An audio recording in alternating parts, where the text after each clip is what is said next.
Paz do Senhor, meus irmãos, boa noite. Mais um culto, #Barreto no lar. Quero já nessa ocasião agradecer a Deus por mais essa oportunidade que nos concede de poder estarmos cultuando a Ele. Quero convidar a você nessa noite a nós estarmos orando. Vamos fazer a oração inicial de abertura desse culto nessa noite. Oramos. Senhor Deus e Pai, graças nós te damos nessa noite por mais esta oportunidade que o Senhor nos concede de podermos estarmos diante da Tua presença nessa noite de quinta-feira para estarmos adorando, exaltando e bendizendo o Teu nome. Que o Senhor de uma maneira especial venha falar aos nossos corações a intermédio dos louvores, a intermédio da Tua palavra. Usa os Teus filhos, ó Pai, que estarão aqui nesse período adorando, exaltando e bendizendo o Teu santo e poderoso nome. Senhor, já desde já quero apresentar ao Senhor a nossa nação, que o Senhor possa de uma maneira especial cuidar de cada um dos Teus filhos, ó Pai, mediante essa situação, mediante, meu Pai querido e santo, a essa adversidade. Quero nessa noite, ó Pai, levantar a minha voz ao Senhor. Senhor Deus, Espírito Santo, clamamos ao Senhor, que o Senhor esteja conosco, faça presente em nosso meio nessa noite. Toma o primeiro lugar nesta reunião, neste culto, em nome de Jesus. Amém e graças a Deus. Amém? Deus abençoe, meus irmãos. Meus irmãos, deixa eu dar aqui alguns avisos. Lembrando os irmãos que o próximo domingo agora, é a nossa Santa Ceia. Meus irmãos, quinta-feira, hoje, né, nós já começamos a entregar os elementos da ceia, tá? Então você que ainda não pegou o seu, mande mensagem para mim, tá? E a gente vamos estar combinando para você vir estar retirando na sexta-feira, no sábado, ou se for o caso, tá? Ou se for o caso, você avise e algum irmão leve para você. Amém? Deus abençoe a sua vida. Não esqueça, domingo próximo nós estaremos ceando às 9 horas da manhã em uma live com o nosso pastor presidente. Amém? Deus abençoe. Daqui a pouco eu retornarei aqui. As meninas vão estar louvando ao Senhor. A Thalita, a Thaís, o Jonathan, a Josi, o William estarão louvando e engrandecendo o teu santo e poderoso nome. Tá? Quero que você nesta noite adore ao Senhor de uma maneira especial. Deus tem cuidado da sua família, em nome de Jesus.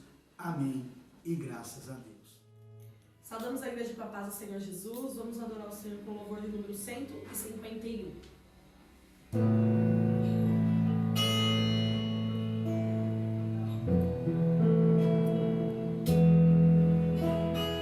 Fala, Jesus querido, fala-me hoje sim, fala por tua vontade, fica ao pé de mim, meu coração aberto.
abençoe a todos que estão assistindo, uma boa noite a todos. Antes de dar início à palavra, quero fazer uma oração. Quero convidar você a orar comigo para que Deus possa abençoar, né, essa palavra que nós vamos meditar nessa noite. Soberano e eterno Deus, quero te dar graça pela oportunidade, Senhor, de estar aqui fazendo menção da Tua palavra. Que essa palavra, Senhor, venha nos acrescentar entendimento, saúde espiritual. Que o Senhor possa abençoar a vida de cada um, Senhor, que vai ouvir essa palavra, que vai receber essa palavra. Que o Senhor possa abençoar o lar, a família, Senhor, de cada um, Senhor, que nos assiste. Que o Senhor possa, Senhor, segundo a Tua misericórdia, Senhor, nesse momento, Senhor, abençoar as famílias, guardar, dar direcionamento, Senhor. E que a Tua paz, Senhor, possa ser sobre o lar de cada um. É o que eu te peço e te agradeço, segundo a Tua misericórdia. Amém. Meus irmãos, mais uma vez, a paz do Senhor. Eu sou grato a Deus pela oportunidade, né? Nosso pastor confiou a responsabilidade de fazer menção da palavra nessa ocasião. Eu, meditando a palavra, a gente observa que a gente, né, está saindo aí do período da Páscoa, foi comemorada a Páscoa recentemente. Quando a gente fala de Páscoa, a gente é levado a meditar na morte do Senhor Jesus Cristo, o sacrifício que Ele fez em favor do homem. Ele mesmo disse que todo aquele que nele crê não iria perecer, mas no último dia seria ressuscitado. E quando a gente para meditar um pouco na Páscoa, o Senhor, né, entrega a sua vida em favor do homem. Paulo vai se referir, né, ao Senhor como o nosso Cordeiro Pascual, aquele que foi imolado, né, em nosso favor. É interessante que quando a gente vai observar, né, essa questão, Paulo em Romanos, no seu capítulo 5, do versículo 12 ao 19, e em 1 Coríntios 15, 21, Paulo ele vai tratar acerca da questão do pecado, acerca da morte. Ele vai nos lembrar bem, irmãos, que através de um homem, Adão, veio o pecado e veio a morte, a raça humana. Mas ele também vai frisar que, pela graça de Deus, através de um homem, através do favor de um homem, também o dom da vida foi oferecido novamente ao homem. Glória a Deus. Através desse sacrifício, nós temos a oportunidade de termos vida novamente, termos comunhão com Deus. E nessa ocasião eu gostaria de meditar com você onde tudo começou. Eu quero que você venha comigo lá em Gênesis, né? Gênesis, a Bíblia vai lá no capítulo 3, vai falar acerca de uma situação onde Adão e Eva, eles vão ser tentados. E através dessa situação, a gente vai ver que o pecado vai entrar no mundo e ele vai se alastrar pelo resto da humanidade, pelas suas gerações. É interessante a gente notar que naquela ocasião, Deus cria o homem, né? Coloca ali no jardim e depois Deus vai criar Eva, né? Na costela do homem, Deus cria Eva e coloca ali do lado do homem para fazer par com o homem e auxiliar o homem, para que o homem não ficasse sozinho. Mas Deus dá uma instrução explícita aqui, que Ele falou que, olha, de todas as árvores vocês podem comer, dos frutos que estão aqui vocês podem comer, menos daquela árvore ali, que é a árvore do conhecimento do bem e do mal. É interessante a gente notar que o homem até então, não havia maldade no homem, não havia maldade na mulher, não havia inclinação para o mal, a qual Paulo vai tratar muito bem na Epístola aos Romanos, que ele vai falar da inclinação da carne, e ele também vai falar da inclinação do Espírito, após o novo nascimento. Então a gente vai reparar ali na Bíblia, lá em Gênesis, capítulo 3, em diante ali, que o homem ele não tinha essa maldade em si, ele não tinha cometido pecado ainda. É interessante que a gente vai notar a questão do livre-arbítrio. Você às vezes pode pensar que livre-arbítrio é você fazer o que você quer. Mas se você parar para meditar, o livre-arbítrio é o poder de desobedecer a Deus. Por quê, irmãos? Eu vou falar que é o poder de desobedecer a Deus. Porque enquanto você fala que você faz o que você quer, do jeito que você quer, você já está em desobediência a Deus, em desobediência à palavra de Deus. Então você está escolhendo o caminho da morte. Deus disse ao seu povo lá em Deuteronômio: olha, eis que eu proponho para vocês o caminho da vida e o caminho da morte. Deus ainda faz uma recomendação ao povo: olha, escolha o caminho da vida, porque Deus nos criou para que nós vivêssemos uma vida gozando das bênçãos que o Senhor tem para nós. Então, até aquele momento, irmãos, Adão e Eva não tinham pecado, não havia essa inclinação para o mal dentro do ser humano. E é interessante notar que a serpente, que era o ser criado mais astuto, mais inteligente, ele vem conversar com Eva, no momento que estava Eva ali passeando pelo jardim, eu creio, e a serpente vem conversar com Eva. E é interessante que quando a gente lê esse texto, não causa espanto o fato de uma cobra conversar com o ser humano. Ao contrário de quando o Balaão conversa com o jumento ali, todo mundo olha ali e acha que causa certa sensação de estranheza, né? Poxa, um burro conversando com um humano. Mas nessa ocasião aqui, é interessante que Eva ela não se assusta.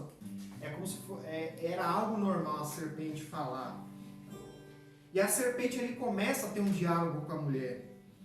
E ela vai falar para ela ali: Deus realmente disse que não podes comer de todas as árvores do jardim? E a serpente nem continua, né? E a mulher já vai replicar: nós podemos comer de todas, mas daquela ali, Deus falou que não podemos comer. Porque se a gente comer, a gente vai morrer. Então a serpente vai continuar, né, tentando a mulher. E é interessante que a serpente ali, ela vai falando com a mulher, e em dado momento, a gente vai entrar aqui num ponto que eu gostaria de chamar a sua atenção. A mulher olha para a árvore e viu que era boa e desejável aos olhos. Então aqui começa um ponto onde começa o pecado, a ser gerado o pecado. Se você abrir a sua Bíblia comigo lá em Isaías 59:5, você vai ver que o profeta vai dizer que no nosso coração a gente tece teias de aranhas e chocamos ovos de basilisco. Isso é o quê? É o mal sendo processado dentro da nossa mente. E ali a mulher, quando ela olha, é interessante você notar que a sensação de prazer, de bem-estar, de poder, cria uma falsa expectativa onde ela sente a necessidade que ela precisa ter aquilo para que ela se sinta bem. E aqui eu quero chamar a sua atenção que muitas das vezes o pecado, ele começa a ser concebido na nossa mente através do olhar. É interessante que há um ditado no mundo que diz, né, que aquilo que os olhos não viram, o coração não vai sentir. E faz sentido de certa forma, porque quando você olha para alguma coisa, você pode cobiçar aquela coisa, tanto num sentido bom de lutar para ter aquilo, como no sentido mal de você querer ter uma coisa que não te é permitido. E Eva, ela cobiça, né? Com os olhos ela cobiça. Então o pecado, muitas das vezes o fato de você olhar, Jesus vai dizer, né, que a candeia do corpo são os nossos olhos. Então ali quando a gente olha para alguma coisa, a gente pode querer desejar e um mal ser maquinado no nosso ser a partir da nossa visão. Então você pode reparar que muitas das vezes quando a gente deseja algo, a gente olha para algo, a gente deseja aquilo. Quando você olha para uma comida boa, saborosa, que ela tem uma aparência boa, logo aquilo que te cria, né, um desejo de comer aquilo, porque aquilo te parece apetitoso, te parece bom e você quer comer aquilo. Você quando olha, por exemplo, um moço e a moça, quando eles são solteiros ali, e eles olham um para o outro e acham bonito, e ele cria aquele desejo de ter aquela pessoa com ele, e ele quer desenvolver uma relação. E ali Eva, através do olhar, ela vai desejar aquele fruto que era proibido. Deus tinha proibido, Deus tinha dito expressamente, não coma. Então eles vão desobedecer a uma ordem de Deus. Por isso que eu falo para você que o livre-arbítrio, ele é essencialmente o poder de desobedecer a Deus. Porque Deus disse não, mas o ser humano ele acabou cometendo um erro. Ele erra o alvo e ele desobedece a palavra de Deus. Então o pecado é a sensação que você desenvolve de que aquilo é bom para você, mas aquilo vai trazer uma consequência negativa. Em Provérbios 4, 23, Salomão vai nos dizer o quê?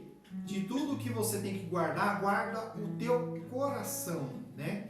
Por quê? Porque quando você deseja alguma coisa, aquilo logo sobe à sua mente. Então vem, você cobiça com os olhos, pelos olhos você gera uma sensação e aquilo vem para onde? Vem para a sua mente. Então ali na sua mente começa a ser maquinada algo que vai contra a palavra do Senhor, que vai contra a vontade do Senhor, né? Em 1 João 2,16, ele vai dizer que tudo que há no mundo há a concupiscência da carne e há a concupiscência dos olhos. Concupiscência, desejo, você olha, você deseja, você cobiça aquilo, né? Que muitas das vezes não vai te trazer uma consequência boa, vai te trazer uma consequência negativa, né? Então a mulher, ela cobiça com os olhos e aquilo sobe ao coração da mulher. E a mulher acha que se ela tomasse aquele fruto, aquilo seria bom para ela, né? E Tiago, capítulo 1, versículos 14 e 15, ele vai falar que a gente é tentado naquilo que a gente cobiça, né? Ele vai falar que a gente é tentado naquilo que a gente cobiça e a gente cai através da nossa cobiça. Então olha só como que a visão, ela tem um poder de influenciar negativamente você a pecar contra a palavra do Senhor, através da visão. E aquilo automaticamente é transferido para o seu coração, para a sua mente. E você cria uma falsa ilusão de que aquilo é bom para você e que aquilo é aprazível. Mas, depois que o pecado ele é concebido, ele vai gerar a morte. Aquela falsa sensação de prazer, de poder, de coisa boa que você imaginava que era bom para você, ele vai te gerar uma consequência negativa, que é a morte. Você vai ficar exposto. E isso fica óbvio porque Jesus disse que quando o Espírito Santo viesse, ele nos convenceria do quê? Do pecado. E quando o Espírito Santo nos confronta, irmão, você fica exposto. Você vai ver que tudo aquilo que você fez, que você achava que era aprazível pelos seus olhos, que era aprazível, que sua mente gerava aquela sensação boa, você vai ver que na verdade você errou algo, você pecou contra o seu Criador. Então veja como é importante você desviar os seus olhos de coisas que não são boas. Olha e presta atenção numa coisa, irmão, que o mundo do marketing, o marketing normalmente ele trabalha com o que é visual. E aquelas pessoas que estão ali por trás dos bastidores, eles sabem trabalhar a sua intuição, as suas sensações de uma forma que te induz a querer consumir algo.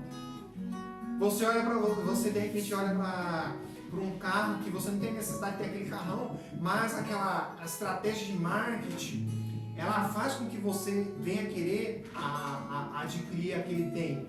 O marketing trabalha muito bem essa questão do visual. E se você é impactado pelo visual, logo aquilo sobe à tua mente e você cria aquela sensação de que você precisa daquela situação. O nosso contexto, o nosso cenário atual de consumo é extremamente consumista, irmãos. Você consome aquilo que você não precisa. Isso é o quê? Atrapalhar as sensações das pessoas. Você já parou para pensar por que o McDonald's usa aquela cor amarela e vermelho? A estratégia de marketing do McDonald's? Quando você vê aquele M amarelo, logo te associa McDonald's, vou comer um lanche.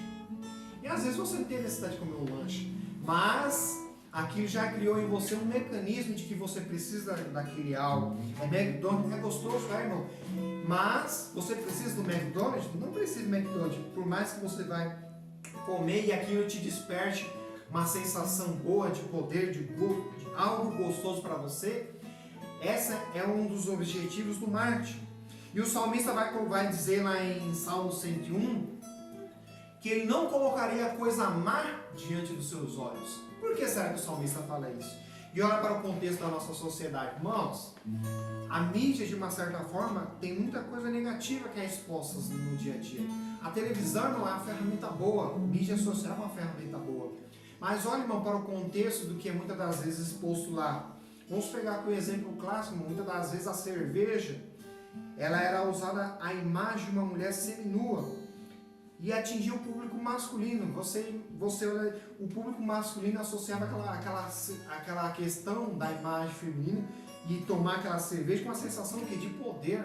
Irmão, desde quando cerveja não vai trazer várias mulheres para o lado de um homem? Nunca aconteceu isso. Mas aquela sensação, né, irmão, chega a ser uma bobeira tão assim grande, mas percebam como que a gente, pelo nosso olhar, a gente pode ser induzido a pecar contra o Senhor. Porque se a gente deixar e permitir que aquela sensação tome conta da gente, o engodo, irmãos, nada mais é do que você ser enganado. Ser enganado por uma falsa promessa. E foi isso que a serpente fez com a mulher. Ela disse, olha, se você comer, você será como Deus. E mal sabia o homem que Deus é onisciente e onipotente. Quem pode se igualar ao Criador, irmãos? Quem pode ser como Deus? Jamais o homem pode ser como Deus. E é interessante, irmãos, que quando a mulher come aquele fruto, você vai perceber que se o homem ele não tinha pecado contra Deus, quando ele come aquele fruto, irmão, a serpente ela personifica o mal. E aquele fruto, ele quando é ingerido, ele vai trazer à tona, irmãos, a inclinação do mal, o potencial para desobedecer a Deus, para pecar contra Deus, ele é internalizado dentro do ser humano. E aqui você vai entender um pouco do cerimonial da Santa Ceia, onde você ingere o pão que é consagrado ao Senhor. E Paulo fala, não ingira o pão em pecado de qualquer maneira, porque isso vai te trazer consequências gravíssimas, porque você está internalizando a pessoa do Messias dentro de você. Você já ouviu falar de alguém que foi curado quando ingeriu o pão? Você já ouviu falar de alguém que foi curado quando ingeriu o suco de uva? Por que isso, irmão? Porque é um comer cerimonial. O apóstolo Paulo ele vai nos exortar que quando a gente come algo sacrificado a ídolo, isso pode ter uma consequência muito grande na vida daquele que ingere esse alimento. Por quê? Porque está consagrado a espíritos imundos. Então, irmãos, quando a mulher ingere aquele fruto, o potencial para desobedecer a Deus, para pecar contra Deus, ele é maximizado dentro do homem. E você vai perceber isso melhor quando Caim mata o seu irmão. Deus chama ele para conversar e fala, olha, o pecado ele está batendo a porta, cabe você governá-lo.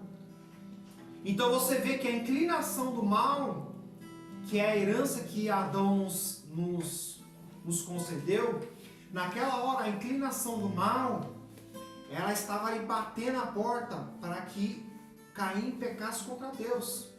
E foi o que aconteceu. Quando ele deixa o impulso da inclinação do mal prevalecer, o instinto do mal, ele toma o governo do homem e ele começa o quê? A agir pela matéria, pelo exterior. E ele começa a pecar contra Deus de uma maneira mais fácil, assim dizendo. Porque ele deixa esse instinto da inclinação do mal governar sobre o seu ser. E aí, Gênesis 8, 21, para encerrar aqui, para a gente não tomar muito tempo, Deus, depois que ele julga as nações através do dilúvio, ele fala que não vai destruir mais a humanidade. E ele vai falar ali que o coração do homem é mau desde a sua juventude. Quando você olha para uma criança, irmão, muitas das vezes você vê ela maquinar alguma coisa e você vê que aquilo ali é um instinto natural que está dentro dela, que está ali, irmão, é como se fosse um leão preso que está querendo sair, o instinto da inclinação do mal. Ele está querendo, ele está querendo se expor, ele está querendo tomar conta. Mas uma criança ela ainda não tem discernimento das coisas. E a partir da juventude, quando o ser humano ele começa a entender o que é errado, o que é certo, quando ele começa a tomar conhecimento do mundo exterior à sua volta, ele começa muitas das vezes, por escolha, por opção própria, ele começa a pecar contra Deus. Então, irmãos, que você possa ficar com essa palavra, com essa meditação aqui, que não dá para se aprofundar muito, onde a gente tem que ter cuidado com aquilo que a gente olha, com aquilo que a gente contempla, com aquilo que a gente traz para a nossa mente, para que você não potencialize, irmão, o instinto do mal de pecar contra Deus, a inclinação para as coisas terrenas. Paulo vai tratar muito bem disso em Romanos. Então que você possa, irmãos, guardar os seus olhos, para que você possa guardar o seu coração de coisas más, de coisas ruins, de coisas que não edificam, que você possa se atentar cada vez mais para a palavra do Senhor, se cercar de pessoas boas que possa conversar sobre boas coisas, coisas que edificam. Paulo vai falar, se há alguma coisa que é louvor, se há alguma coisa que edifica, nisso medita, nisso você pode dispensar tempo. Então que você possa receber essa palavra, que você possa guardar os seus olhos, a sua mente, que você possa meditar, refletir coisas boas, que você possa a partir de hoje em diante excluir coisas que não são boas da sua frente, e que a palavra do Senhor possa te guardar dia após dia. Amém? Deus abençoe a sua vida, que você possa ficar com essa palavra, com essa meditação, e que o Senhor possa abençoar a sua casa em nome de Jesus. Amém. Eu agradeço a oportunidade.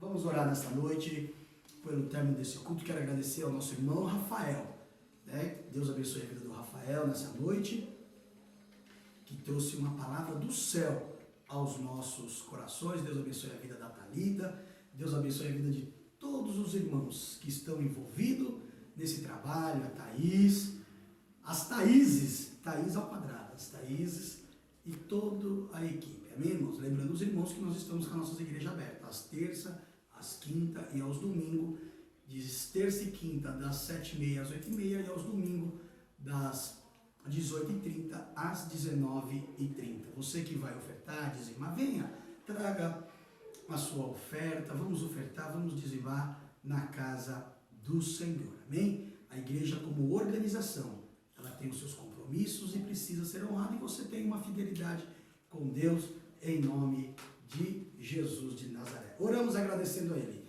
Senhor Deus, eu quero agradecer ao Senhor nesta noite, por mais esse culto que o Senhor nos concedeu, de podermos estarmos reunidos em Tua presença, nós aqui e os Seus filhos, e cada um em sua casa, adorando ao Senhor, que o Senhor continue abençoando as nossas famílias, os nossos lares. Nos dê, Senhor, uma noite de sono abençoada. Senhor Deus, a nossa oração continua em favor da vida do pastor Luiz Gonzaga, que o Senhor continue dando força, dando vitória a ele, e restabeleça a saúde do Teu servo.